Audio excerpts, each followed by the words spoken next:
Another tough night for the Dallas Stars, who dropped a lackluster one in St. Louis over the weekend. And it's not just the scoreboard that stung. Niels Lundqvist with a concerning injury, maybe out longer than expected.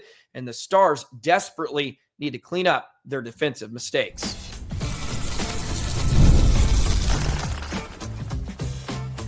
You're Locked On Stars, your daily podcast on the Dallas Stars. Part of the Locked On Podcast Network, your team every day.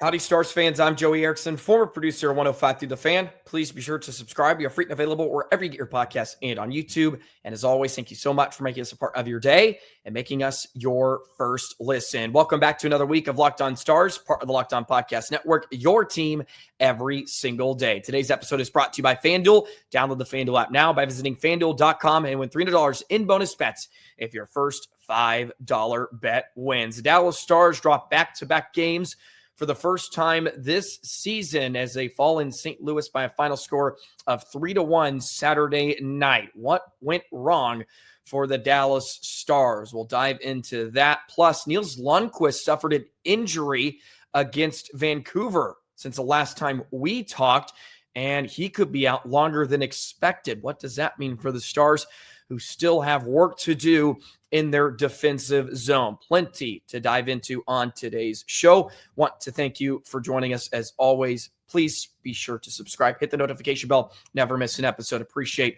all the love and support and, of course, feedback on each and every episode here in the early season. Now, let's get into this Stars versus Blues game over the weekend, and Dallas struggled to create offense at points in this one. I have to say, I thought the first period was pretty good from the Stars on the road. It was a pretty tight game, but once St. Louis got in front, they just slammed the door for the most part on Dallas offensively. And to be fair to Dallas, this was going to be a tough one following a game for St. Louis a couple of nights prior where they gave up 8 goals at home. They were embarrassed by Chicago on home ice. So, they were going to come out and want to clean up on their own end of the rink, and got a spectacular start from Jordan Binnington as well, who's just always a tough task to beat. And man, he made some excellent stops. Although the Stars just weren't able to generate a lot of high-quality chances in the game. Johnston had a look in the third period that was tasty, and Binnington with highway robbery with the glove hand. Hintz had a couple of chances. The Stars get one very late in the third period to cut the lead to 1, but St. Louis was able to deposit the empty net goal. But Dallas at points was just slow in the game. They were a bit lethargic, and they turned the puck over way too much. They had 20 giveaways in the contest, and Glenn Gulutzan spoke to that and some of their issues in the game against St. Louis on Saturday night. Yeah, they played well. I thought it was a real tight checking game for the first 25, 30 minutes. I liked their game in the first. Halfway through the second, we're fine. They got the first goal. It was one of those games. That first goal is going to give a team a lot of momentum. They got the first one. Then a series of plays there. We didn't win a lot of draws, and in the third, I thought we pushed back hard to get the one. But whenever you're down 2, going into the third, it's not a great recipe. So some good things there. Certainly some puck play that has to be. Our turnover rate is too high right now, and it's hard to win that way.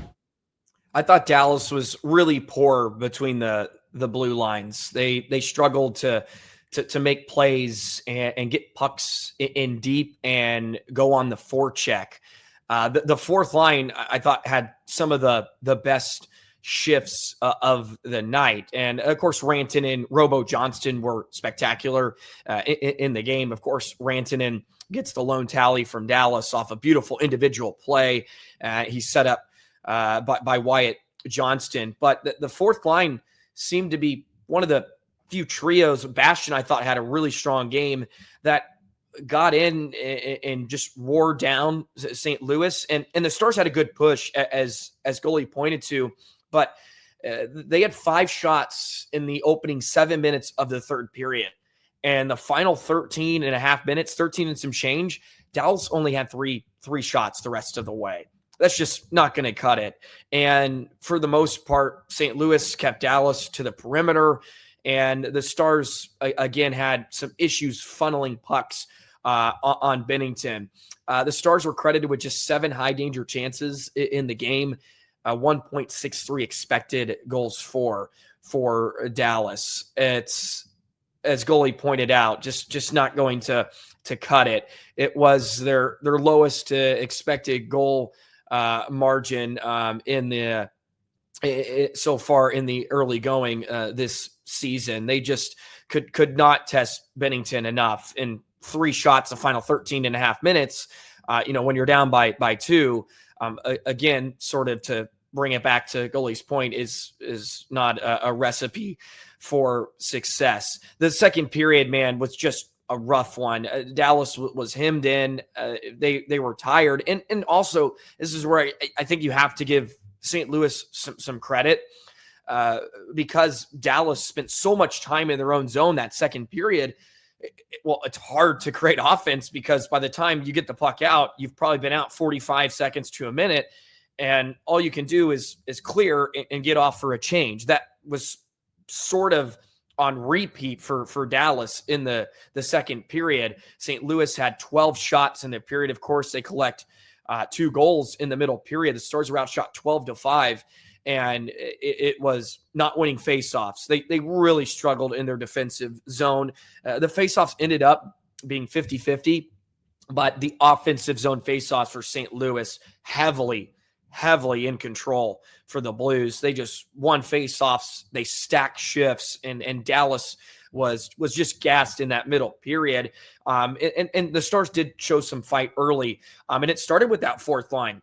The fourth line had the first best shift of that third period. And then Dallas started to stack. They weren't able to cash in, unfortunately, but they had about a 4-minute stretch there where they really put it on St. Louis and sort of gave them a taste of their own medicine in the opening 10 minutes. And they had those 5 shots, and they showed some life, but really never generated a ton of great looks off of that. Unfortunately, I think St. Louis deserves a lot of credit for this one. The Stars didn't play great, but the Blues were good, very good. They were tight.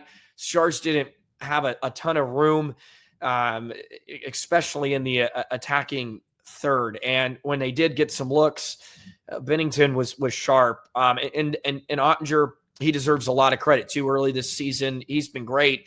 He kept Dallas within reach, and the Stars are able to get one off a really sweet individual play by Rantanen. And man, he played a ton in the game.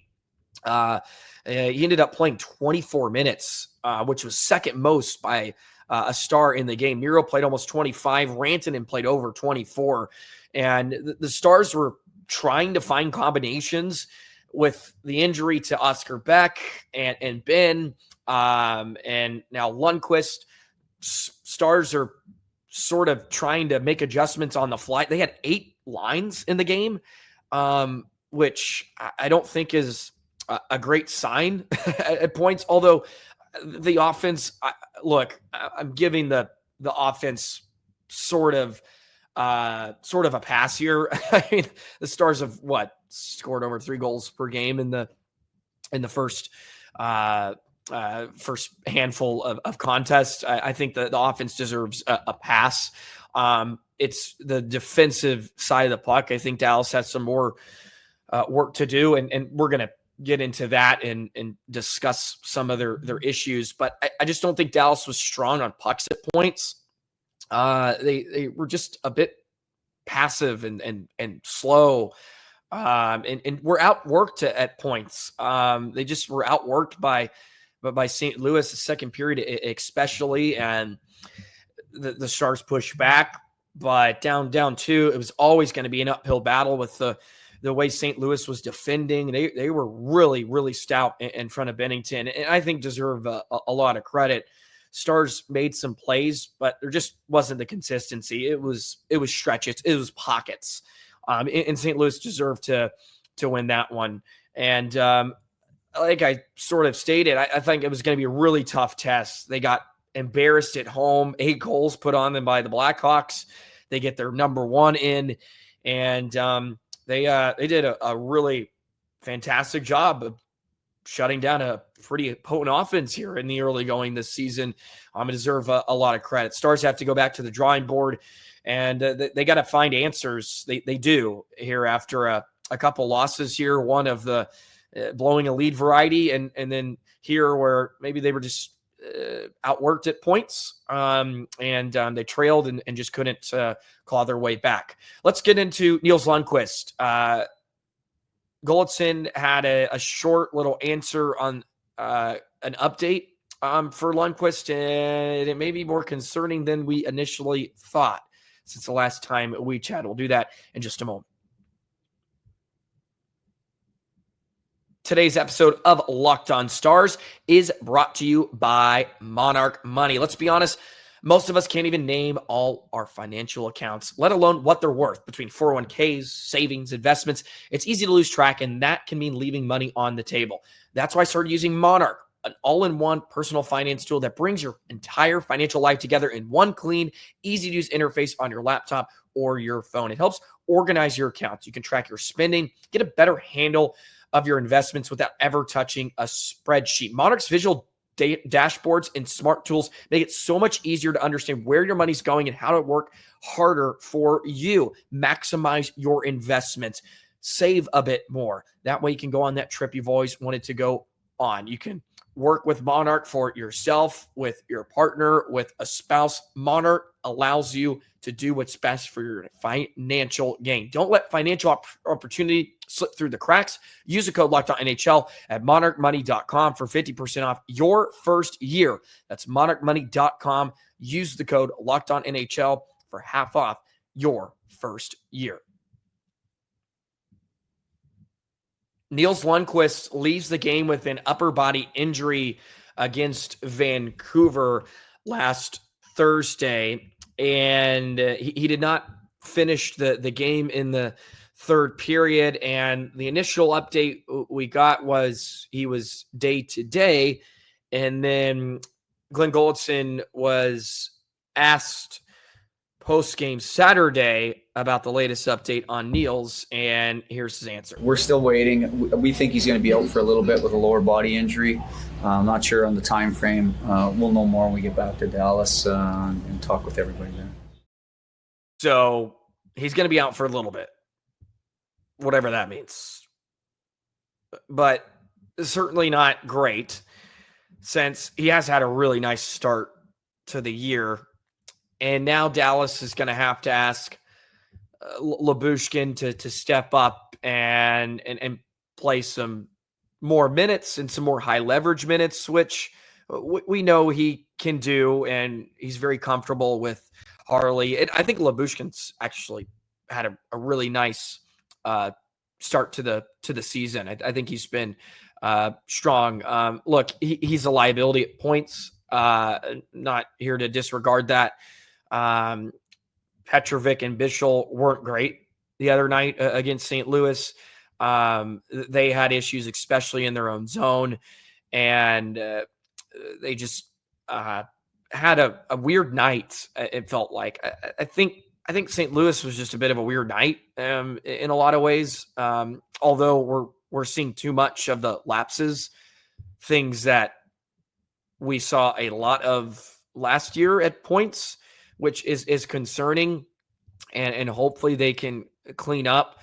But there is a learning curve, as we've mentioned, going through this new sort of system change, and there is some growing pains, and I think certain individuals are struggling more than others. I think there's, some guys, even like Miro and Harley, haven't been they haven't looked extremely comfortable yet. I know Harley is putting up a good start offensively. Miro, makes plays, sort of does what you would expect. But again, they haven't looked 100%, I feel like, in their defensive zone. And maybe that's just sort of getting used to something that's different. I don't know. There seems to be hesitancy at points. But the Niels Lundqvist, well, first of all, it just sucks. And whatever a little bit means, which I would probably guess, if I'm guesstimating, it's going to be maybe a couple weeks, maybe to 7 to 14 days, somewhere in that timeline, or it's, a week or two. Not a really clear situation on what the lower body injury is. Of course, he had the shoulder surgery last season. And I've thought about this about Lundkvist too, and he is just a smaller guy. And we know he's fit. He wins the fitness challenge every year that he's been here in Dallas. But that's the one thing about Nils is he is just on the lighter side and the smaller side. And it may be just something you have to deal with when it comes to Nils. He's going to be banged up at point, 6 foot, 192 pounds. And I'll just say he looks small at points. Not that it's a bad thing. They're smaller defensemen, but it's not like he's heavy, right? And I know Miro, is 6'1", 194. It's not like he's any bigger than Nils, but I feel like Miro just plays a bit bigger. I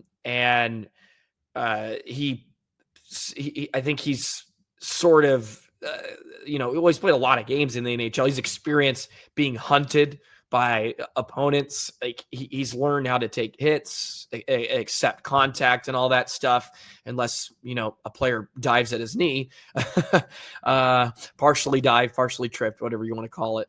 I think that is a concern now. It's now back-to-back years. He's kind of out. And it may have been, just a bad hit, or maybe he tweaks something. He's not out very long, but hopefully it's not a theme. Sort of where I'm getting at. I hope this isn't a year where when he's playing, he's great. When he's available, he looks great, but he's just not available enough. And we all know it's another one of those. It's those big years for Nils, and they got off to a pretty good start, and it looked like he was going to take and run with it. And now you're sort of back to the drawing board, which stinks. Look, the Stars do have, of course, replacements. So Lyubushkin, who we saw a lot with Harley the other night, Miro played with Harley quite a bit when they were looking to get some offense as well. Petrovic, which is nice. You can have him step up, and he's a good safety net, as I've always said. I said quite a bit coming into the year. Petrovic is going to play more often than we think, just because of injuries. And this one right here, has now come up, and hopefully it's, more of the short-term variety. But, the Stars, I think, are going to struggle at points. Look, as much as I like Petrovic, Lyubushkin, the Stars are a bit slow now defensively, and they've struggled with speed here. That's, I think, fair to say here in the early going. The offense has been great, but they don't have a lot of fleet-footed guys back there, and teams with just speed. Look at Vancouver the other night. I mean, St. Louis may not have a bunch of burners, but guys that play heavy, straight line, direct, can give Dallas fits on the forecheck, and Dallas has to clean it up. They've given up too many good looks on Ottinger, who once again here in the early going this season, feels like it's been the last 3 years, is maybe making Dallas look better than they probably should be at this point. But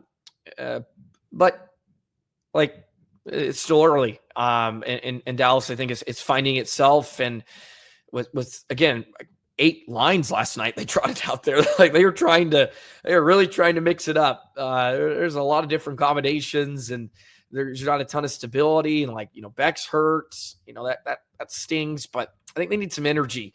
And I think a Ritzkovian would be good to get back in the lineup after being a healthy scratch, just to give them some speed. And Ben's a big miss, right? I think Ben is probably a bigger miss than maybe we think. And they could use their captain back at some point. But that's Thanksgiving, I would say, probably his best case scenario for him. Let's talk about the defensive mistakes and miscues some more, and how Dallas can hopefully clean some of those up, and just some more thoughts on maybe what's going wrong and the new system that is trying to be instilled. We'll do that in just a moment.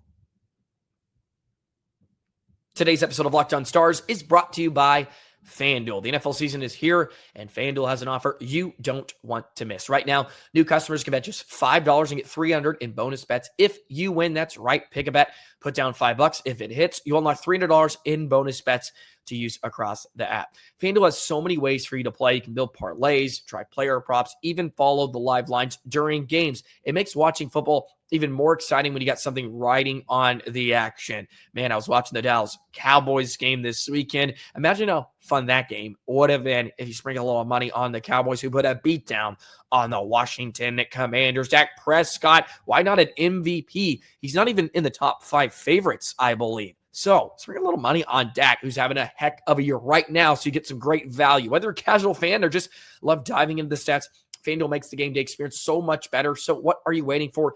Visit FanDuel.com. And it's not just football, of course. You got the World Series right around the corner. We have a Game 7 in the ALCS. That's going to be a blast. And, of course, you have basketball upcoming. You have hockey every single night. So visit FanDuel.com, download the FanDuel app today, and get started. So some things I'm noticing here in, the first 5 games of the season now for Dallas in their defensive zone. And I think I have an idea of how Dallas is sort of gone about it. I do think there needs to be some tweaks, just because I see that it feels in looks, sees, whatever you want to describe it as, they give opponents a lot of time to make plays. And I know there's probably a push to allow teams to wear themselves out along the perimeter a bit more. And to be fair, the game against Minnesota, they gave up a couple power play goals, but I thought there was a great example of that in the game where Dallas gave up a lot of shots just kind of on the perimeter. And the Stars had better shot selection in that game against the Wild, and it showed. But there are points, look at early on in this game against St. Louis and just throughout the night, the slot is being picked apart in the D zone by Dallas, by the opponents of Dallas. That slot area, they give up way too many looks in front of Andre Buchnevich. Had a couple looks early in the game. Kyrou, of course, scores the goal from the slot after, Duchesne kind of got waving in his stick, which, by the way, nice to have him back after missing a game following that hit against Minnesota. But the slot area, they seem to leave guys unmarked. That's the more concerning part, just unmarked. And we saw a lot of that last season, where they have issues just marking guys because maybe they're puck watching, moving their feet. You can look at sort of the heat chart at 5-on-5, which I always like doing in natural stat trick. And it's a deep red. That means in this key, it's, 2+, almost 3 shot attempts plus in that area. Just, sort of the 8 to 10 foot radius in front of Otter, and that's where both goals were scored.